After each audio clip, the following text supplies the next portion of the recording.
Good morning, good afternoon, and good evening, everybody. Thank you for tuning in to another Supatease video. And in this one, should you or should you not main an arms warrior in Shadowlands? Now, low key, everybody's talking about Shadow Priest and how amazing the Shadow Priest rework was, which it was. But I feel like there's not enough appreciation really going into arms warrior, and this is likely a little bit more biased towards PvP, but having ignore pain, intervene, the Kyrian Covenant ability, the Spear of Bastion, shattering throw, all of this returned utility, it feels absolutely amazing and out of this world. I mean, this has to be the best PvP spec in my mind. If you want something with a high skill cap, but also nice little low skill entry, just doing your damage and popping your cooldowns, but with this limitless resource to expand and advance your skills and outplay other players. I mean, it's absolutely out of this world. It's really unfortunate that in PvE it's just not performing well. And the same type of issue from PvE you may notice in PvP, where your rage generation is a little bit slow.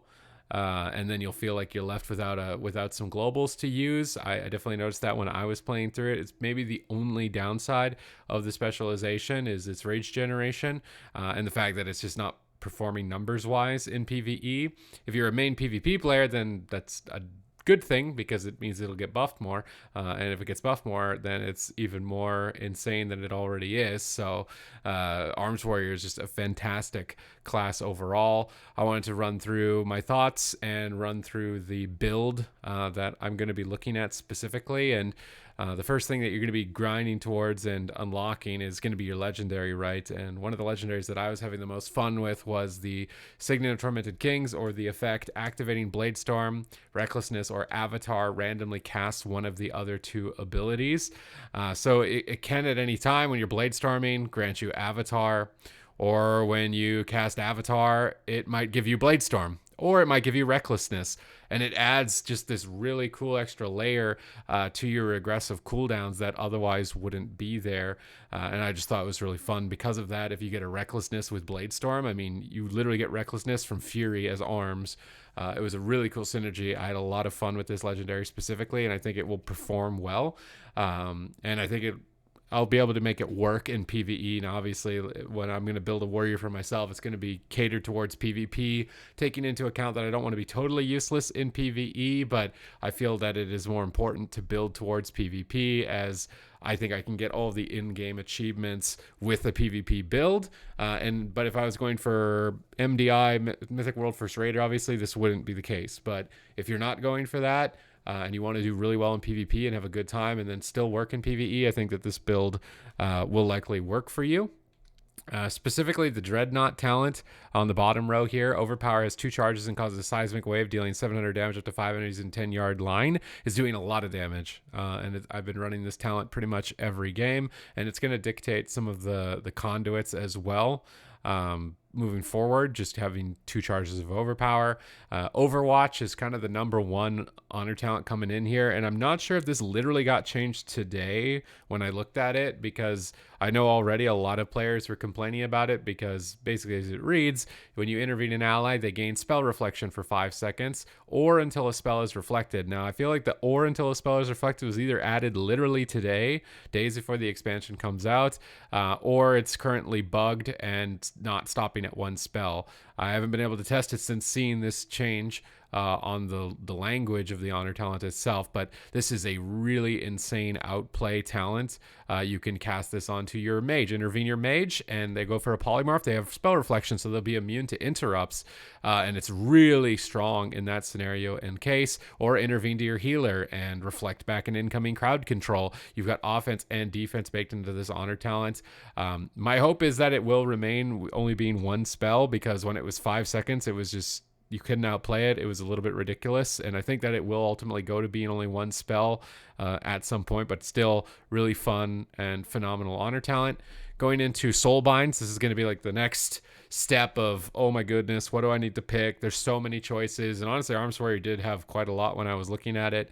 Pelagos got nerfed recently as Kyrian, but the Spear of Bastion is just so good. I'd really recommend running the Spirit Bastion. This is going to pin all targets inside of it, pulling them back in when they try to escape, and doing some damage. It's just super fun ability, a lot of outplay value in PvP. I think that basically you can make Venthyr and Night Fae work in PvP, but avoid Necrolord. This is somebody who doesn't want to optimize in my mind. You basically can't go Necrolord. But Venthyr is really fun with Condemn and Charge Execute. If you're a solo PvP Arms Warrior, I would recommend Venthyr instead. And Night Fae can be disruptive, as you will be getting a Shockwave on its own diminishing return of stun, and extra mobility from getting a little Ghost Wolf with a blink. But I think base utility here for Arms Warrior, this Covenant ability will give you more synergies as well with other classes, because they benefit from you being able to hold targets in place with the Spirit Bastion as well. So it's going to make you more desirable as a team player and as a solo player. Conduits, I decided to go for the Spirit Bastion Conduit so that I get more damage from it, and I get rage generation, so I'm not rage starved during my burst window, because it's very important to get as much damage out as possible. And this also allows you to multi-spec, because it's a conduit that's going to work for all of your specs if you wanted to play multiple specs. Brutal for endurance conduits, I decided to go with the Ignore Pain one. The other ones, just Victory Rush is not really usable in PvP too much, and healing from deep wounds wasn't significant. It is perhaps like this is going to be a math case between these two later on, but initially it just made more sense to get 6% of your damage is going to add to your active Ignore Pain, so you get this massive absorb shield. Second potency conduit, I decided to go for Overpower, dealing more damage because of this new Dreadnought talent and getting 2 charges of Overpower. I just wanted to increase the damage of Overpower, as this is a button that you're going to make sure that you're pressing all the time. Making it do more damage seemed awesome. And I personally like the old Safeguard mechanic from Warrior, and it's returned in conduit form here. So when you intervene, the target will also get damage reduction. Now, this really depends on how the utility of intervene is going to end up with Overwatch, because you may want to use it aggressively and then you don't get the benefit of the safeguard. So you may drop Overwatch if you have this conduit, or if Overwatch is just so powerful and mandatory, it may be a different option in terms of utility, and you have a lot of choices here in terms of utility. Cacophonous Roar, for example, Intimidating Shout withstands 80% more damage before breaking. If you're a solo PvPer, you want that. Your fear is a stun. That's really powerful. So no doubt there. And I mean, even in 3v3, this could see some power as well. I mainly went for this one just because of the nostalgia of Safeguard. Piercing Howl cooldown isn't that impactful. It's not by that much, especially initially, because the conduit's not going to be much rank. It's not going to be ranked up very much, so I just ignored this one. And then the Rallying Cry one, where Rallying Cry's duration and health granted is increased by 20%, has really good synergies with Master Commander, which reduces the cooldown to 1 minute and grants 15% additional health. So if you really wanted a dampener, kind of really health boosting playstyle, that would be the go-to. I see that one being kind of the middle ground, high-level competitive choice if Safeguard ends up falling off, because you use Intervene with Overwatch more than to try and get the Safeguard effect. And then Let Go of the Past was the recently nerfed Soulbind, which is now just going to be magic damage reduction, which as a warrior, you're going to like. Generally speaking, casters are going to be difficult for you. Your other options, if you wanted to flip between strategies, right, would be something like Mechanicos with Sparkling Drift Globe Core. When you're dipped below 35% health, you stun everything around you for 3 seconds every 45 seconds. This is just like a guaranteed, you're not going to die, basically. This is up to any comps, and it's on its own diminishing return. So this could be super fun to use, solo player or competitive player. And we'll likely see more play throughout. And then Clea as well. Valiant Strikes was recently nerfed, but I think still getting the bonus healing of this effect may have its place, especially if you're fighting damage over time dealers like Shadow Priests and Warlocks. Getting this healing for your team may be beneficial. So there's strategy options amongst all Soulbind conduits for Kyrian, which is great. And you have quite a few options in terms of utility from Finesse, and Arms Warrior just overall is performing insanely well in PvP. High skill cap. I think it's got a nice entry level though. If you just want to go in and smash Zug some stuff, I think you can get away with doing that. It's just all around a really fun spec, and I wish that it was performing better in PvE just to round it out. But I mean, maybe you can't have your cake and eat it too. But if you're a PvP player and you're really wondering, should I go Arms Warrior? You definitely should. Like 100% definitely should. Even if the damage were to get nerfed in PvP, I think it's a spec that would still be super satisfying to play with so many returning abilities, keybinds, and cool legendary synergies, which I even forgot to mention that a secondary legendary that you will likely want to look out for is the Spell Reflection legendary, if I can find it in my bag here.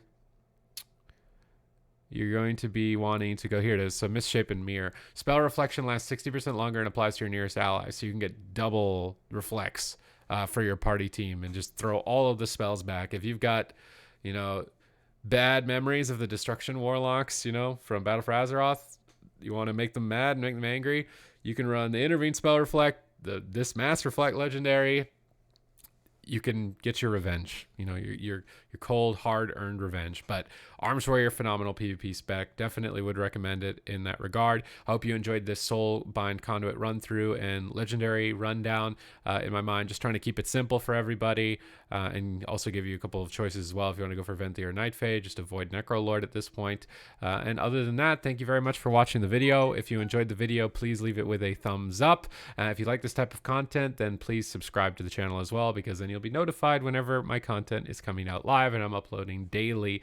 And other than that, check out some of my other videos. I've got tier lists as well if you're interested in trying to weigh pros and cons of each given spec in different scenarios. I've really tried to cover as many bases as possible to help clarify what the best decision would be for you.